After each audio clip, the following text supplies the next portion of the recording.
Kalian bentar lagi mau ngerantau di Australia, terutama di Sydney, tapi nggak tahu mau nyewa apartemen tuh gimana? This video is for you. Di video kali ini aku bakal jelasin ke kalian kira-kira perbandingan dari tipe-tipe akomodasi yang kalian bisa sewain di Sydney, Australia. Apa kelebihannya, apa kekurangannya dari setiap tipe. Aku bakal jelasin prosesnya juga, gimana cara apply, dan gimana cari temen untuk nyari share house bareng misalnya. So, ya, keep on watching. Sedikit konteks bagi kalian yang belum tahu aku siapa. Halo, nama aku Elva. Aku sekarang udah tinggal di Sydney, Australia selama hampir 4 tahun. Aku datang ke sini buat kuliah di UNSW, dan aku selama ini selalu tinggalnya di apartemen. Jadi aku bisa dibilang lebih ngerti dan lebih experience tentang sewa menyewa apartemen dibandingin tipe-tipe akomodasi yang lain. Cuman aku ada banyak temen juga yang tinggal di tipe-tipe akomodasi lain itu. Jadi aku bisa share sedikit dari apa yang mereka ceritain ke aku gitu. So hope this video helps you. Sebelumnya ini videonya lebih dedikasi buat orang-orang yang mau ngerantau di Sydney ya. Sebenarnya sama aja sih kalau kalian mau ngerantau ke Melbourne lah, Perth atau Brisbane. Prosesnya hampir sama dan cara nyarinya juga hampir sama. Cuman mungkin ada sedikit perbedaan, aku kurang tahu karena aku cuma tinggal di Sydney, so ini lebih custom ke Sydneysiders. Tapi bagi kalian yang mungkin nonton ini dan belum tahu apa-apa soal tipe-tipe akomodasi yang ada di Sydney, sejauh ini untuk orang-orang internasional yang aku tahu ada 3 tipe. Yang pertama itu unit atau apartment seperti yang aku tinggalin sekarang, kedua share house, dan ketiga tuh student accommodation. Tapi yang terakhir seperti namanya student accommodation itu cuma buat pelajar doang. Jadi kalau kalian yang datang untuk working holiday visa itu nggak bisa tinggal di sana. Jadi pilihan kalian cuma 2. Biar singkat-singkat aja, ini aku langsung bikinin grafnya biar kalian gampang langsung lihat pro and cons-nya kira-kira dari 3 jenis akomodasi ini. Ini dia kira-kira garis besar kekurangan dan kelebihan dari masing-masing tipe itu. Tapi aku sebagai pelajar dulu sampai sekarang, dari 3 jenis ini aku tuh paling nyaman tinggal di unit atau apartemen. Dan buat apartemen sama student accommodation ini tuh ada banyak tipe juga ya. Jadi apartemen tuh ada yang 1 bedroom, 2 bedroom, 3 bedroom. Lebih banyak bedroomnya ya pasti lebih murah karena dibagi sama lebih banyak orang. Tapi apartemen aku sukanya tuh kayak kita semacam ada tempat tinggal sendiri gitu loh di sini, walaupun kita ngerantau, tapi itu sesuatu yang seperti kayak punya kita gitu. Itu yang aku suka. Tapi ya kekurangannya kalian harus ngurus tempat itu seperti tempat kalian sendiri. Apa biaya wifi, electricity, water, hot water, gas, itu semua harus kalian bayar sendiri. Ya seperti iuran-iuran rumah yang ada di Indonesia gitu lah ya, sama persis. Cuman ya aku 4 tahun di sini ya nggak pernah komplain sih ya, gitu-gitu aja, namanya juga it's what needs to be done. Terus share house yang aku tahu ya itu biasanya bisa dibilang kayak kos gitu, dan banyak sebenarnya orang Indo yang punya share house gitu, jadi kayak ibu kos gitu. Itu deket uni. Bagi kalian yang mungkin mau ke UNSW, itu deket di daerah Kensington, Kingsford, itu banyak banget share house. Yang punya juga kebanyakan orang Indo guys, jadi kayak ya enak gitu loh. Yang tinggal juga nanti orang Indo, jadi serasa kayak orang Indo, kayak kampung Indo gitu loh di sana. Tapi share house tuh biasanya kayak rumah pemiliknya mungkin yang ada 2 lantai, 3 lantai. Ya mereka bikin ada banyak ruangan-ruangan yang dijadiin kayak kamar kos gitu. Dan ini biasanya bakal jauh lebih murah dari kalian tinggal di apartemen sendiri pasti. Kelebihannya juga ya kalian ada teman gitu, teman kos gitu. Biasanya kayak 4-5 kamar dalam satu share house. Terus biasanya yang aku tahu dari teman-teman aku semua itu biaya listrik, biaya air semuanya juga udah ditanggung. Itu yang enak banget menurut aku, yang sangat-sangat worth it. Dan kebanyakan juga ada furnish ya. Oh iya, yang tadi apartemen itu ada yang nggak furnish juga. Itu jadi kalian harus lihat. Kalian bisa nyewa yang unfurnished atau furnished, tapi ya pasti yang unfurnished bakal lebih murah, yang furnished bakal lebih mahal. Cuman ya lihat sendiri kondisi kalian mau seberapa lama di sini gitu. But back to the share house, hampir semuanya tuh udah pasti furnished buat kalian. Jadi udah ada ranjang, udah ada meja, lemari, semuanya. Pokoknya kalian tinggal masuk, pakai koper, udah selesai gitu loh. Semuanya udah dapet, jadi enak banget. Cuman consnya menurut aku, kekurangannya itu kadang ya kurang privacy. Dan kitchen kalian bakal share rame-rame gitu. Dan satu kulkas itu kadang biasanya nggak terlalu gede, ya harus dibagi berempat, berlima, dan kebanyakan itu kayak bakal penuh banget gitu loh. Itu yang aku dengar dari teman-teman aku ya. Jadi kayak kalau kalian yang pengen sering-sering masak itu mungkin bakal jadi sebuah halangan buat kalian, karena itu bakal kayak rebutan banget masaknya dan nyimpen barang gitu. Terus yang terakhir student accommodation, ya seperti namanya student accommodation, ini tempat buat pelajar-pelajar tinggal di sini. Enaknya ya iya itu juga semua terima beres, dan fasilitasnya tuh biasanya banyak. Ada dikasih ruangan gaming, bahkan kalau yang bagus kayak Scape, Igloo. Di sini ya Scape, Igloo sama Uni Lodge kalau nggak salah, 3 itu. Dari 3 tipe akomodasi tadi, sendiri ini yang paling mahal. Karena ya kalian dapat banyak fasilitas dan kalian juga terima beres aja. Dan ini juga opsi buat kalian adik-adik yang masih di bawah 18 tahun karena itu berarti underage di sini Australia. Jadi kalian nggak bisa nyewa apartemen gitu karena belum legal. Jadi kalian mau nggak mau harus tinggal antara di student accommodation atau di homestay. Itu kayak semacam kos yang dikasih uni. Kalian tinggal sama satu keluarga di sini gitu. Dan itu biasa kayak di rumah orang gitu, guys. Dulu cici aku pernah sekali. Dan itu sangat hit or miss menurut aku karena kadang kalian bisa dapet ibu kos yang baik atau kadang kalian bisa dapet ibu kos yang jahat banget. Dulu cici aku dapet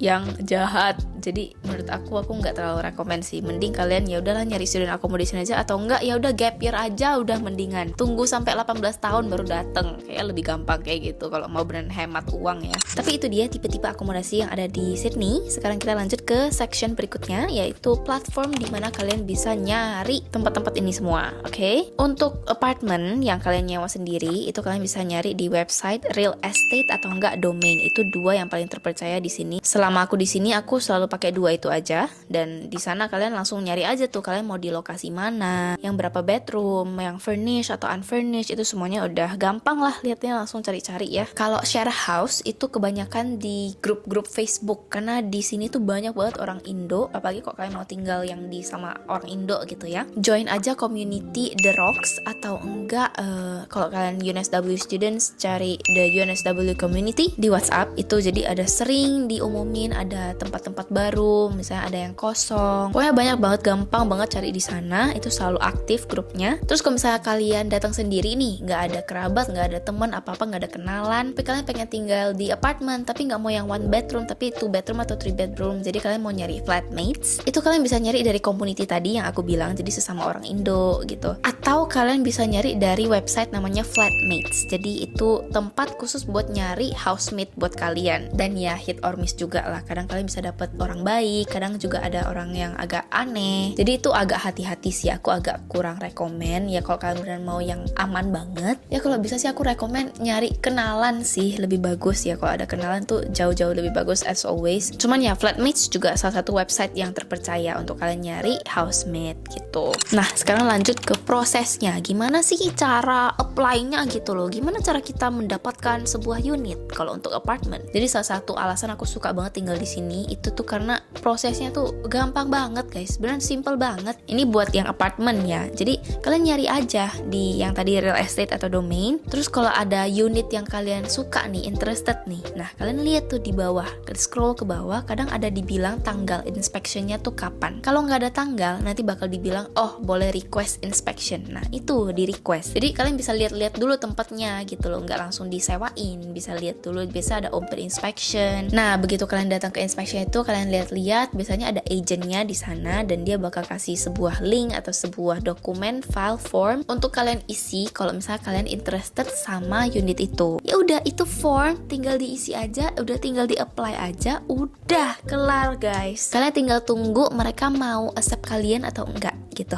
Oh ya satu hal yang harus kalian ingat di sini tuh kalau mau nyari rentnya, apalagi daerahnya yang lumayan bagus, contohnya Maskot misalnya, itu kampung Indo tuh, orang-orang Indo tuh semua tinggal di Maskot. Tapi karena di sana rame, jadi pasti banyak banget yang minat guys. Jadi itu kalian kalau mau apply satu tempat itu bakal rebutan. Yes, rebutan sama nggak cuman orang Indo doang, ada banyak international people orang lain. Jadi tips dari aku, kalian kalau udah inspect satu tempat, apply aja dulu walaupun kalian mungkin belum yakin mau atau enggak, apply aja. Karena belum tentu kalian dapat juga.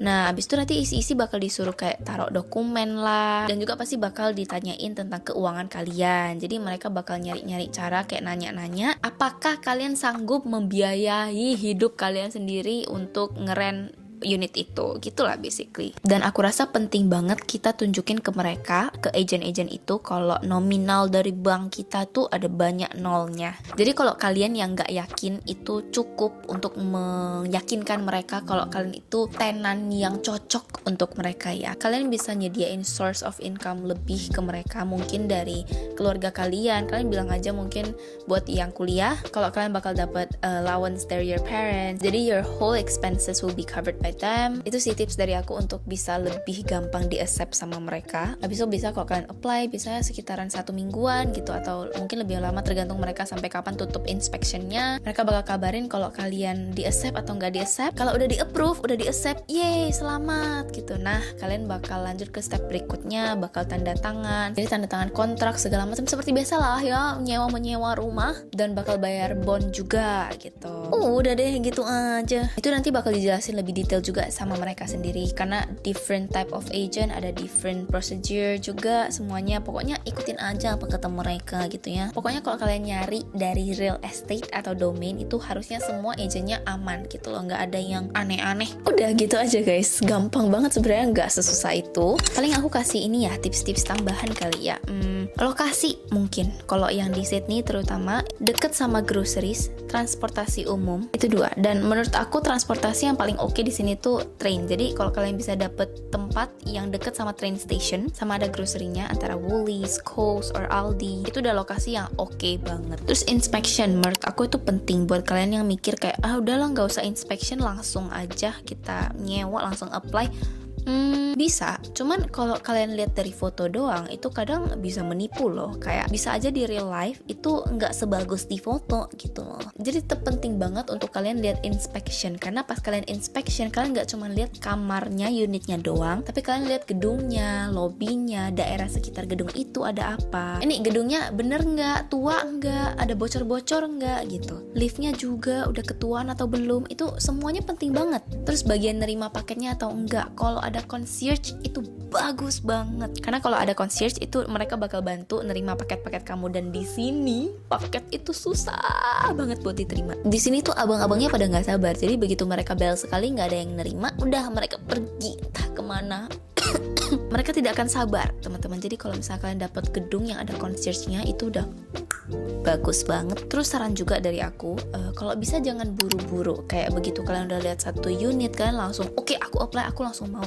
Kalau bisa jangan gitu. Kasih waktu kira-kira 2 mingguan untuk kalian inspect kira-kira 2 atau 3 unit. Jadi kalian ada pilihan gitu loh. Kira-kira yang gini nih yang aku lebih suka tuh yang kayak gini. Dan kalau kalian lagi inspection kalian juga bisa nanya agentnya, kamu ada nggak unit-unit lain yang bisa kita lihat sekarang gitu. Karena kadang ada beberapa unit yang mereka nggak posting di website itu, tapi ada di rent gitu loh. Oh iya, terus aku juga lupa jelasin soal kontraknya. Biasanya berapa lama? Di sini tuh kira-kira minimal 6 bulan. Tapi kebanyakan itu maunya minimal 1 tahun sih kalau kontrak di sini. Oh iya, terus tips juga dari aku pas inspection kalian harus rapi ya, jangan gembel. Karena yang lihat kalian nanti agent-agent itu tuh mereka yang bakal ngejudge kalian, ini orang sanggup gak, ini orang gak sanggup gak gitu loh. Jadi pokoknya try to look your best ya, tapi gak usah sampai formal banget sampai pakai jas gitu, gak usah. Pokoknya kalian nyari tempat di sini untuk tinggal tuh kayak nyari kerja gitu loh. Kayak pas interview itu kalian harus menjual diri kalian sendiri. But anyways, I think that's it for this video. Saya sepertinya sudah merangkap semuanya yang perlu kalian tahu. Sesimpel itu bukan, nggak susah sama sekali bukan teman-teman. Kalau kalian ada pertanyaan soal merantau di Australia, terutama di Sydney, komen di bawah. Aku bakal bantu jawab sebisa mungkin, atau mungkin aku bakal bikin a new video about it. Aku bakal bikin a new video about transportation in Sydney very soon, tapi itu agak perlu effort karena saya harus keluar dan menunjukkan ini dia transportasinya gitu. Jadi agak ditunggu ya teman-teman. Let me know what do you guys want to know more about Sydney. I will let you know. Dan please kalau kalian udah nonton sampai sini jangan lupa tolong dong di like, tolong di subscribe, terus tolong juga di sekalian aja ya biar sekalian follow IG saya, follow TikTok saya, follow semuanya. Thank you so much for watching. I'll see you guys on the next video. Bye bye.